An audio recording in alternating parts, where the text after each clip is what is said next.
crystal lovers, welcome back to the channel, and if you're new around here, my name is AM and I'm the founder of AVIUVI. If you hear a little bit of noise in the background, it's because Anka and Andreas, they're playing with their Legos today. Anka got a bunch of Legos, of course, for Christmas, so that's what the guys are doing today. And meanwhile, I just wanted to check in with you and tell you a little bit about what we've been up to these last couple of days here at the plant house. This area is where Andreas and we grew up. Andreas and we've been together for over 20 years, so both of our families, they live here, and we celebrate the holidays with all of the family. So it's really nice that everyone is centered like right here in this area, and we get to borrow the plant house whenever we are here. So the first thing that we did when we came was that we decorated the house. My parents came over for brunch, and then we decorated the Christmas tree, all of us together, and had a lot of fun, just really Christmassy type of holiday vibes. And it was just, we needed it so much because always, like, December is always pretty hectic for us. The shop is closed for now, so I can just chill and be with my family and be in nature, because that's practically everything that we do here. We're always out in nature. We call it the plant house because during the first period of the lockdown, I just dug everything up and out in the garden and made a whole vegetable garden. So we just made it into the plant house. And what we do when we're here is that we go a lot to the woods and go out into nature. We have a beach nearby. So that is like the main activities that we do here. And then we do a lot of creative work too when we're here. Some projects. I do painting when I'm here, or pottery, or whatever we feel like we have time to read, and a lot of the things that we don't really necessarily have the time to do in our everyday busy life in Copenhagen. So what we did in terms of decorating here at the plant house, we decorated the Christmas tree. We didn't go all in on crystal ornaments. We just kept it pretty simple. So we got some paper ornaments that are shaped like ice crystals. Then we did a table setting where we use diopside.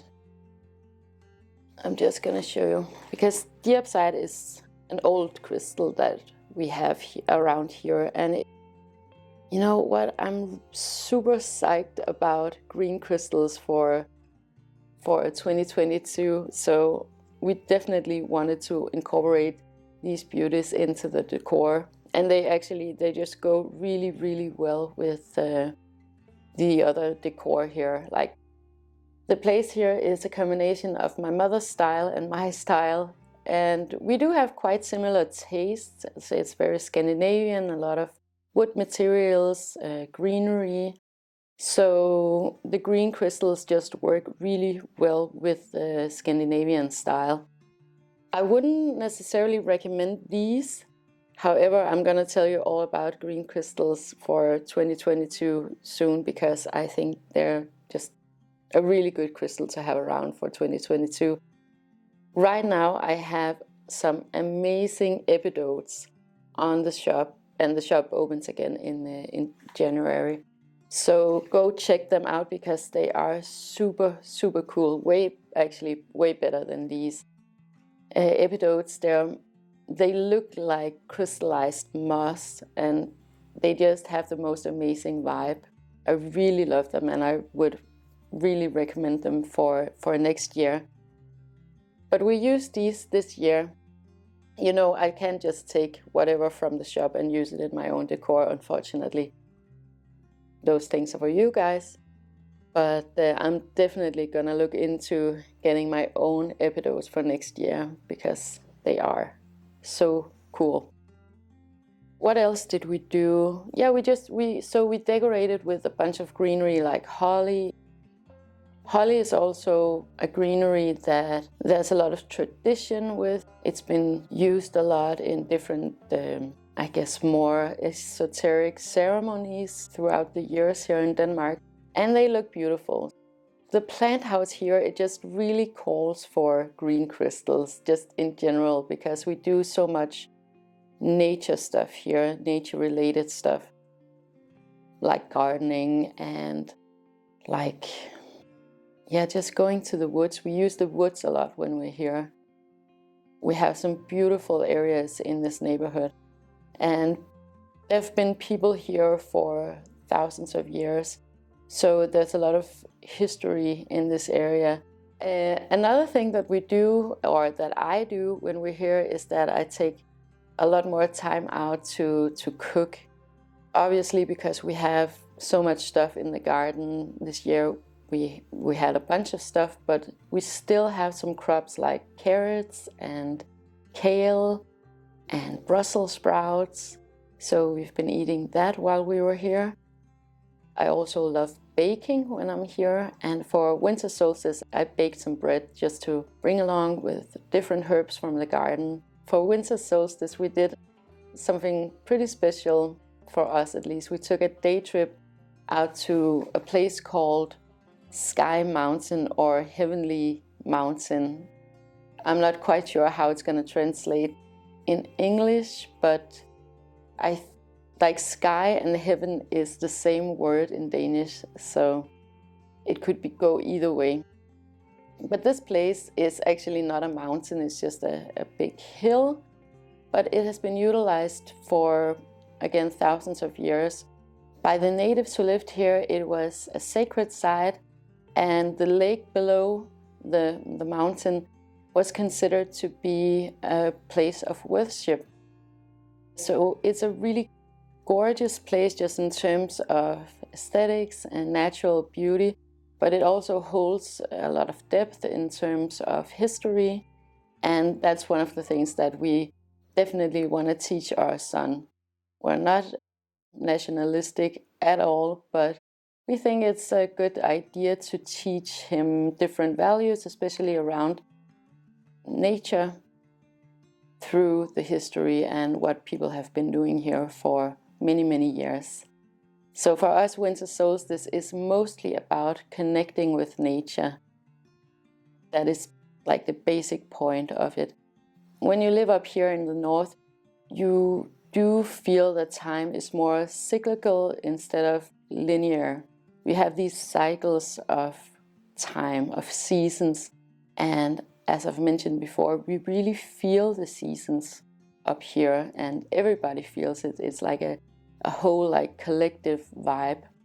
So now that we've entered into the winter season officially, everything is definitely slowing down, becoming much more introverted.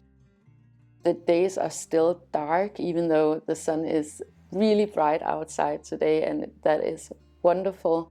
We don't have a lot of hours of sun, and that really calls for a different type of behavior and some different activities. One of them for us, definitely going out and catching all of the sunlight, so much sun that we can during the day, and and then cuddling up when it gets dark, lighting a bunch of candles and enjoying the company with one another. But we feel it in a lot of ways. We sleep a lot more. We eat different foods. So it's something that you can't really get around or avoid. It's really present in our everyday life. In the Nordic mythology, the Sky Mountain or the Heavenly Mountain was also a place that was believed to have the bridge, the rainbow bridge, in fact, between the world of the humans and the world of the gods. And we were actually lucky enough to see quite a few rainbows. So that was really symbolic and beautiful for all of us. But the whole place is just really enchanted and magical. So if you're ever in the area, go and visit that place for sure. So what we brought on this trip was that, of course, we brought some food that we had made ourselves with the herbs from the garden. And then we brought something called eternity flowers. They're also called paper flowers, but they are real flowers growing in the garden, and then we dried them up, and they make like these pretty gorgeous eternity flowers that just last forever. We brought a few of those to have just a little bit of a ceremony with Anga to mark that we were letting go of the autumn and we were thanking the earth for the crops that our garden has given us throughout the autumn, and then wanted to make some wishes for the next season, the winter season, for all of our family members and friends. So we took these beautiful dried flowers and made wishes with them. So just a really simple ceremony to mark this transition.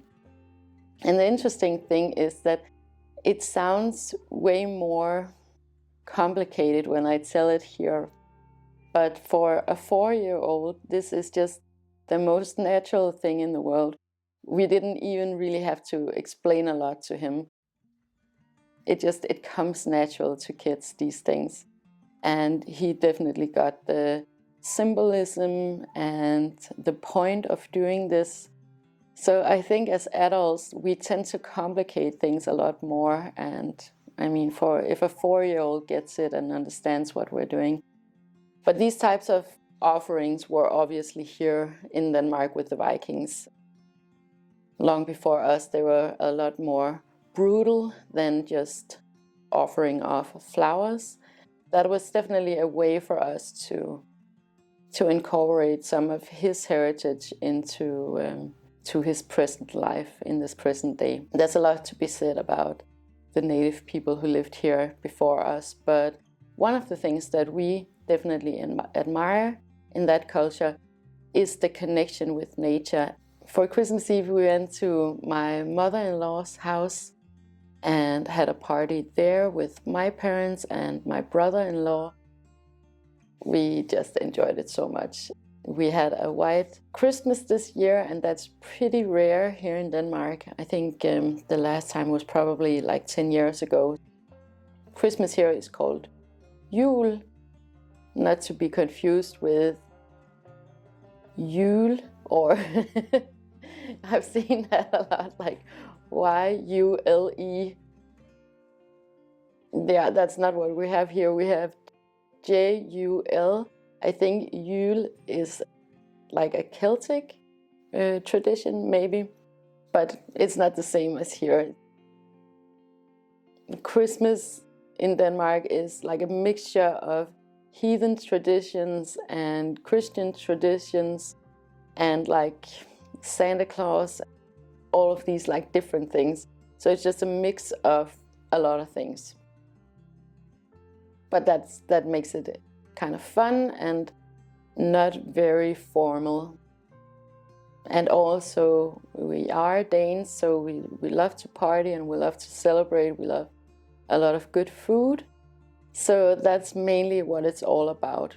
I would say that it's maybe for us and our family, it's more in the direction of the heathen traditions more than it is the Christian traditions. Yeah, but that I think that's normal and very common around these areas. Oh, and I got a new bracelet. I got this from Anga, so now I have 2. He really, really wanted to give me something with crystals because he knows that I love crystals. So he got me this. But that was it for today. Thank you so much for watching, and if you enjoyed this video, make sure to like, share and subscribe. It lets me know what you want me to talk about, and it helps others to find this content if that is what they're looking for. Have a wonderful day with lots and lots of love to you and yours.